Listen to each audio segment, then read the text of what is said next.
Bonsoir à tous et bienvenue sur le plateau d'Un cœur qui écoute, votre émission de spiritualité. Aujourd'hui, je vous invite à suivre le parcours singulier d'Angélique Boulet. Bonjour Angélique. Bonjour Cyril. Et merci pour ce livre, Mon chemin avec Etty Hillesum. Récit initiatique d'une comédienne paru aux éditions Salvator.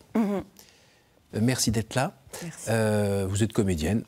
Oui, Voilà. pas que, mais Pas que. oui. Quoi d'autre? Je donne des ateliers théâtre, je mets en scène et j'écris. D'accord. Grande palette artistique. Juste avant de nous parler de votre chemin de foi, et quand je dis chemin, il n'y a aucun lien, mais s'il y en a un petit peut-être avec Saint-Jacques, on va en parler dans quelques minutes. Juste avant, est-ce que vous pourriez nous déclamer un texte, puisque tel est votre talent et le fruit de votre travail? Alors j'ai choisi un passage du texte que je joue, donc sur le spectacle d'Etty Hillesum. J'ai commencé à relire les cahiers de mon journal et je dois dire que j'ai parfois honte de ces absurdités de gamine. J'avais envie de tous les déchirer. Mais soudain, je me suis reprise. Je me suis dit qu'il faudrait peut-être tout de même que je les conserve. Ce sont des temps d'effroi, mon Dieu. Cette nuit, pour la première fois, je suis restée éveillée dans le noir, les yeux brûlants. Des images de souffrance humaine défilant sans arrêt devant moi. Il m'apparaît de plus en plus clairement, presque à chaque pulsation de mon cœur, que tu ne peux pas nous aider, mon Dieu. Mais que c'est à nous de t'aider et de défendre jusqu'au bout la demeure qui t'abrite en nous. Et ce faisant, nous nous aidons nous-mêmes.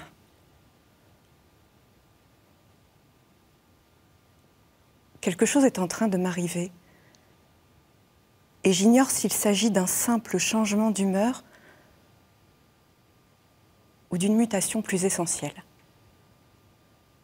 Ce n'est plus moi en particulier qui veut ou doit faire telle ou telle chose. À s'accorder tant d'importance à soi-même, à s'agiter et à se débattre, on passe à côté de ce grand, de ce puissant et éternel courant qu'est la vie. L'essentiel est d'être à l'écoute de son rythme propre et d'essayer de vivre en le respectant, d'être à l'écoute de ce qui monte de soi. Nos actes ne sont bien souvent qu'imitation ou devoir supposé de ce que doit être un être humain. Or, la seule vraie certitude ne peut venir que des sources qui bouillonnent au plus profond de nous-mêmes. Je le dis en cet instant avec beaucoup d'humilité et beaucoup de gratitude et je le pense profondément. Mon Dieu, je te remercie de m'avoir faite comme je suis.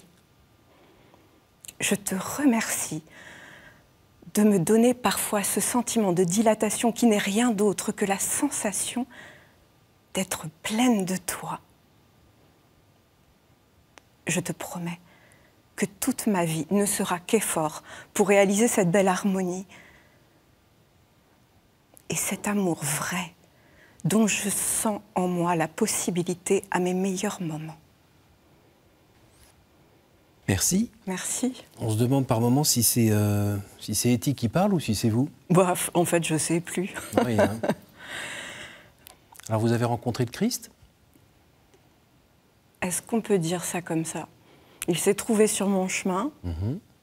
En fait, ce sont des personnes qui portent le Christ en elles, qui se sont trouvées sur mon chemin et qui m'ont fait dire à un moment donné qu'ils cherchaient depuis longtemps à me rencontrer. C'était où? C'était quand? Oh oui, tout le temps.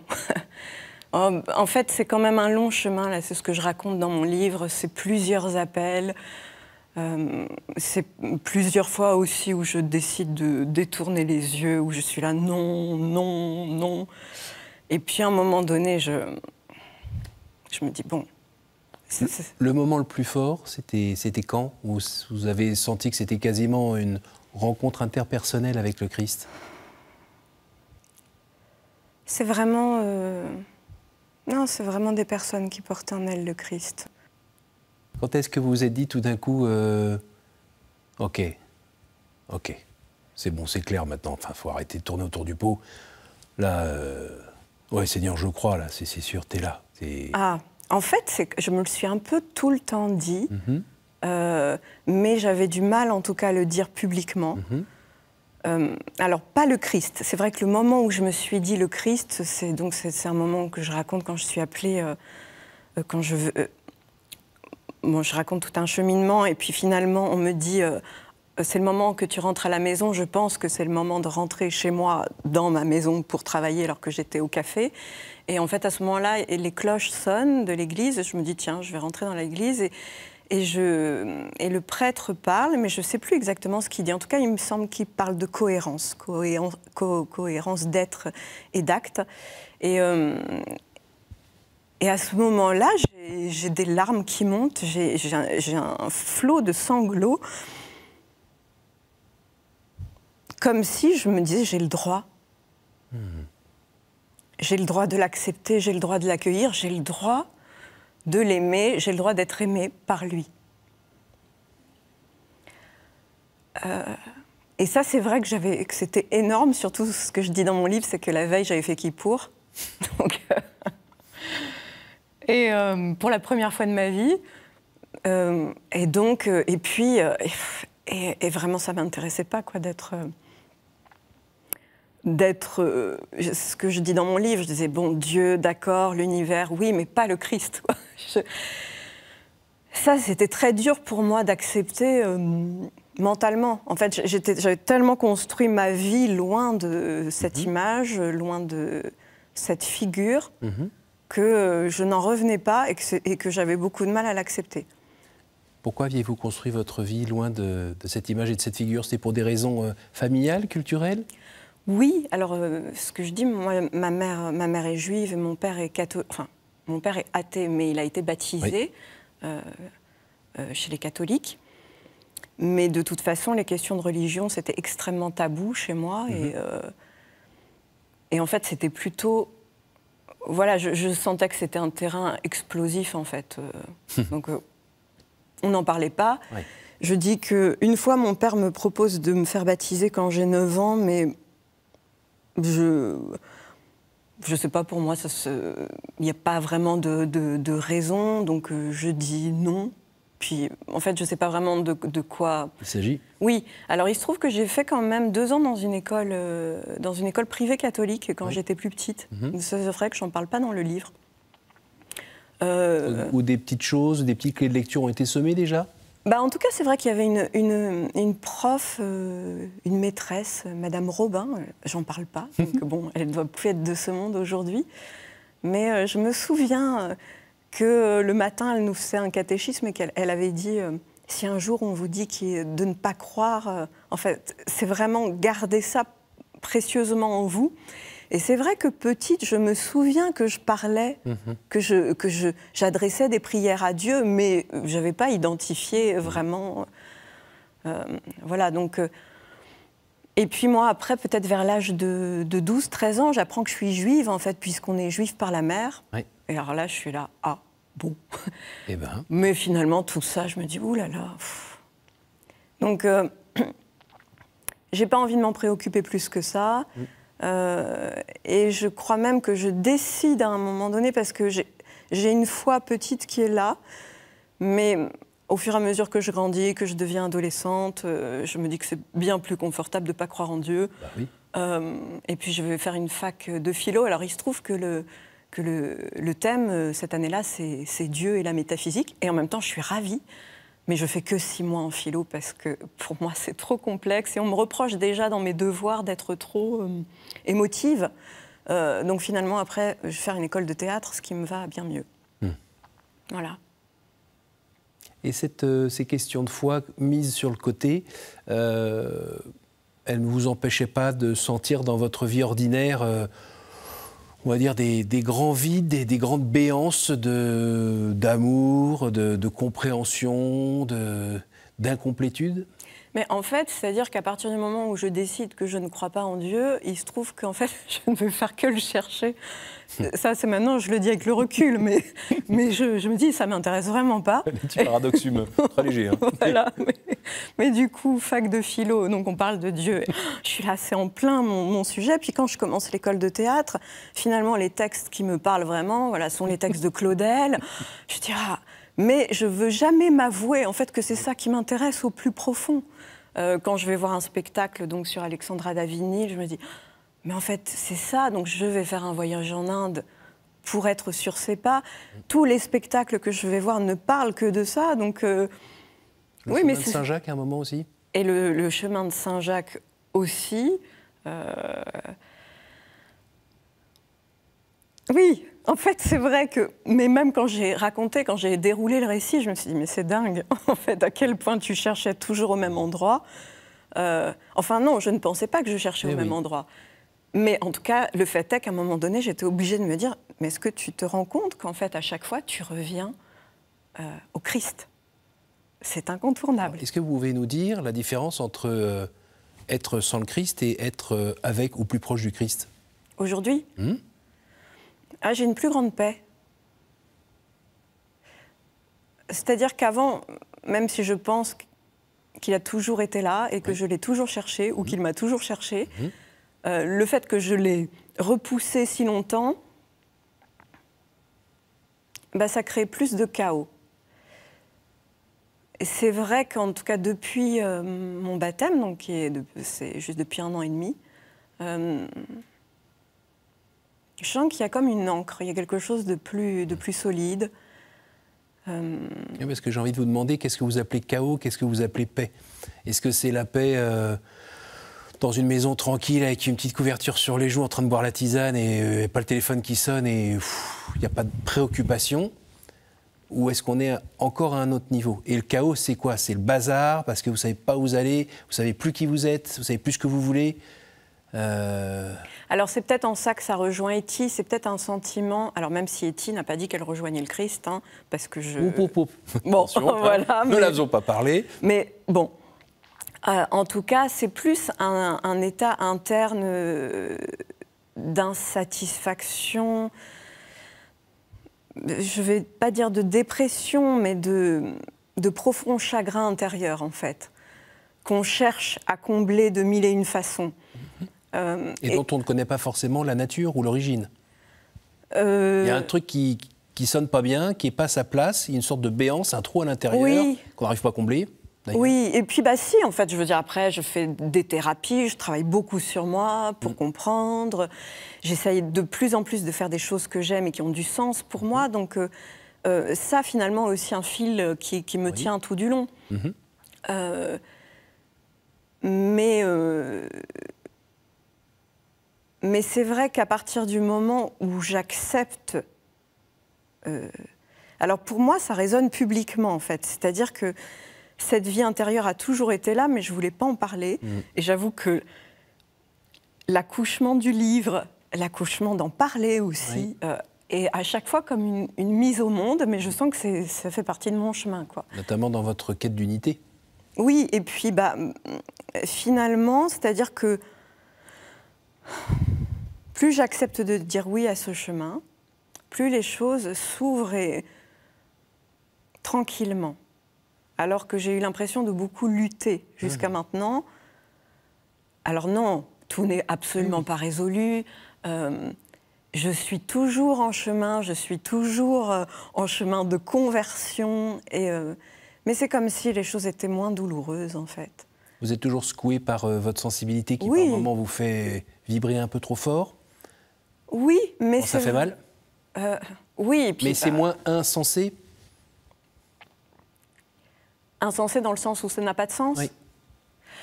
C'est-à-dire que c'est plus profond. Ça aussi, j'ai conscience qu'au fur et à mesure, en fait, je ne veux pas dire que les épreuves s'intensifient, parce que ce n'est pas forcément pour moi, mais c'est pour des gens que j'aime. Et ça, c'est dur, parce qu'on se dit, waouh. Et finalement, ce que disait Etty, c'est que pour elle-même, puisqu'elle choisit elle-même finalement de se porter volontaire pour aller dans les camps, Elle disait que donc, sa propre... donc dans les camps de concentration, oui. c'est Auschwitz, hein, si je ne me trompe pas. Oui, c'est ça. Voilà, elle a quel âge, à peu près 30 ans? Elle a 29 ans à ce moment-là. 29 ans, ouais. Voilà. Et elle aurait pu y échapper, mais finalement, elle dit « je vais avec mes frères de foi », même si ce n'est pas une juive engagée à fond. Non, non, mais c'est parce qu'en fait, comme elle a... Tout son journal, c'est une conversion intérieure. Et en fait, à un moment donné, Dieu, en elle, est de plus en plus présent. Et dans les bras de Dieu, elle sait que c'est à l'intérieur d'elle et qu'elle n'a plus à avoir peur. Et que finalement, son but à elle, ça va être, jusque dans les camps, de pouvoir aider les autres à débroussailler pour trouver ce chemin vers Dieu. Et c'est pour ça qu'elle veut être volontaire dans les camps. Pour dire... C'est pas pour dire, parce qu'en fait, elle ne veut pas dire, elle veut incarner cette présence d'amour, de confiance. En fait... c'est dingue. Oui, c'est dingue. C'est dingue. C'est dingue. Et donc, ça résonne comment avec votre vie actuelle? Et en fait, ce que je disais, que quand même, ce qui lui restait extrêmement difficile, c'était la souffrance de ses proches.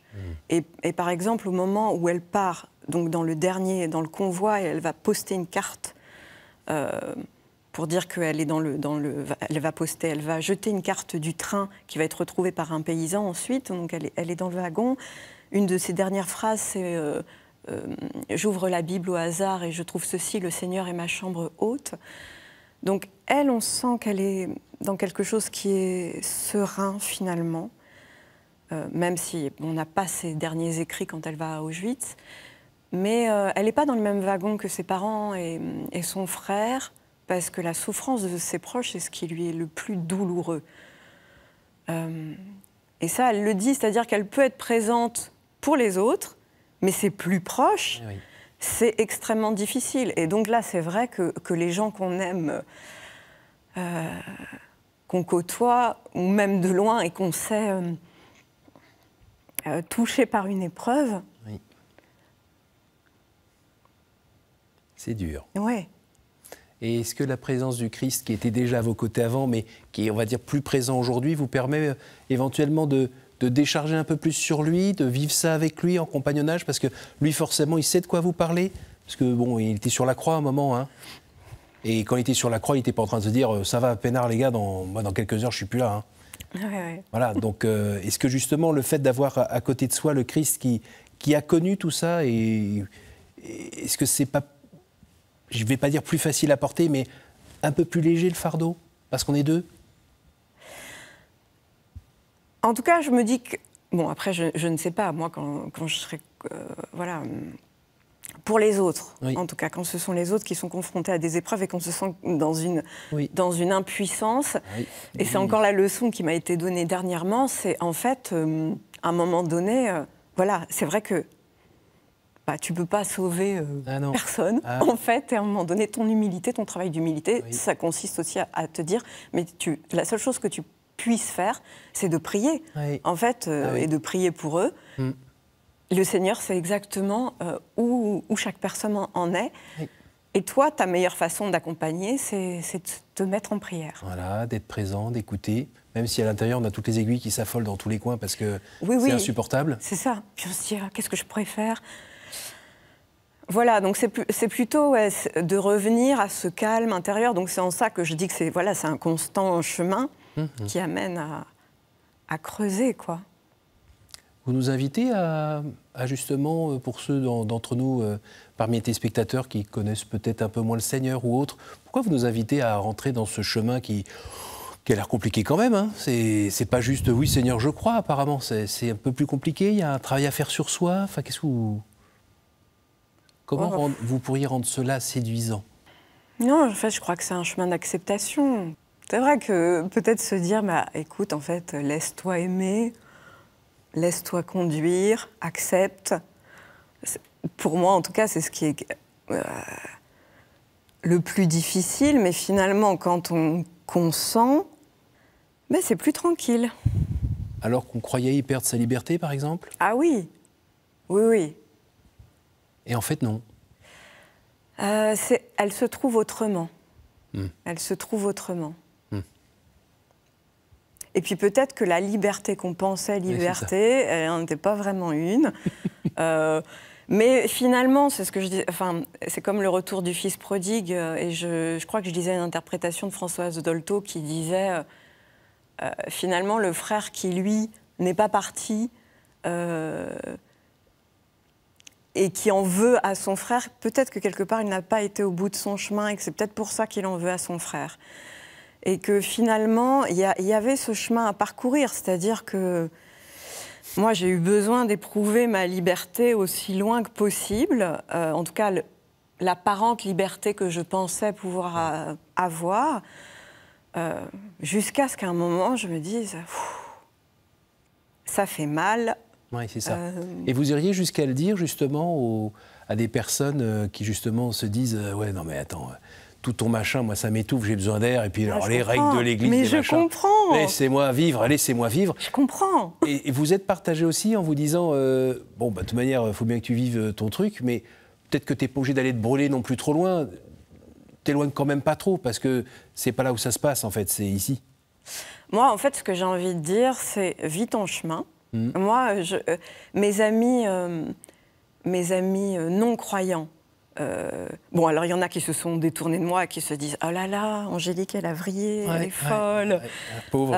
Et puis en même temps, et d'autres qui… et je sais, j'ai su, là, voilà, avec ce livre-là, c'était comme vraiment là, mon coming out spirituel. Et d'autres, moi, c'est juste dire, j'ouvre une porte… et parce que moi-même, j'ai vécu mon chemin et que je suis allée au bout de ce chemin, mais… sache que la porte est ouverte, sache que tu n'es jamais seul. Oui. Tu es accompagné. Voilà, et moi je pense que c'est juste ce qu'on peut faire. Et puis à un moment donné, ça c'est tellement un chemin qui doit… Et c'est ce qui se passe aussi pour Etty, c'est pas une règle, c'est pas des règles qui vont lui dire tu dois changer. Non, c'est vraiment comme… Voilà, vis ce que tu as à vivre, par contre je suis là et je t'accompagne Et puis, à un moment donné, voilà, tu verras. Normalement. Voilà, tu verras ou tu verras pas. Je sais pas, mais en tout cas, moi, c'est là qu'un chemin de paix s'ouvre. On arrive au moment des questions courtes, réponses courtes. Pourriez-vous me dire un chiffre entre 1 et 10, s'il vous plaît? 7. Quel endroit vous porte le plus à la prière? Quel endroit me porte le plus à la prière? Moi, j'ai envie de dire chez moi. Oui. Au fond, les portes fermées, on se retire loin dans sa chambre. Une icône, une bougie. À nouveau. 3. Si vous pouviez revenir en arrière et changer quelque chose dans votre vie, que feriez-vous?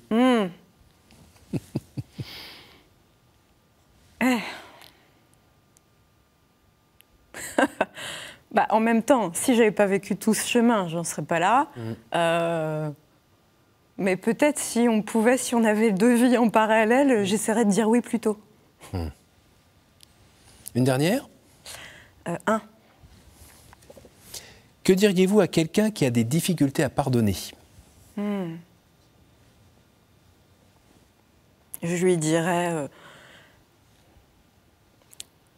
on fait tous… on blesse tous quelqu'un à un moment donné, c'est impossible. Je veux dire, à partir du moment où on vit, on est forcément en relation avec les autres. Donc, oui, c'est vraiment… voilà, de pouvoir pardonner comme… voilà, comme nous aussi, on a à être pardonnés. Merci beaucoup, Angélique. Merci beaucoup. Alors, je rappelle 2 choses. La première, c'est que donc, vous continuez à la tournée du spectacle, oui, où vous incarnez Etty, oui, avec des textes tirés de son journal. Voilà. Donc, c'est dans la France? Voilà, là, il y a quelques dates qui sont… Voilà, on est en train d'en parler. Ok. Et peut-être… En tapant votre nom sur Internet, on va tomber sur le spectacle. Oui, c'est ça. Voilà. Et puis, donc, ce livre, paru aux éditions Salvator, Mon chemin avec Etty Hillesum, récit initiatique d'une comédienne. Merci beaucoup d'être venu nous parler de votre chemin de foi ici. C'est courageux. Merci beaucoup. Merci beaucoup, Cyril. Merci à vous tous pour votre fidélité. Cette émission, évidemment, est présente sur Internet, sur notre site www.ktotv.com. N'hésitez pas à la partager autour de vous. C'est fait pour ça. Et moi, je vous dis à la semaine prochaine. vous.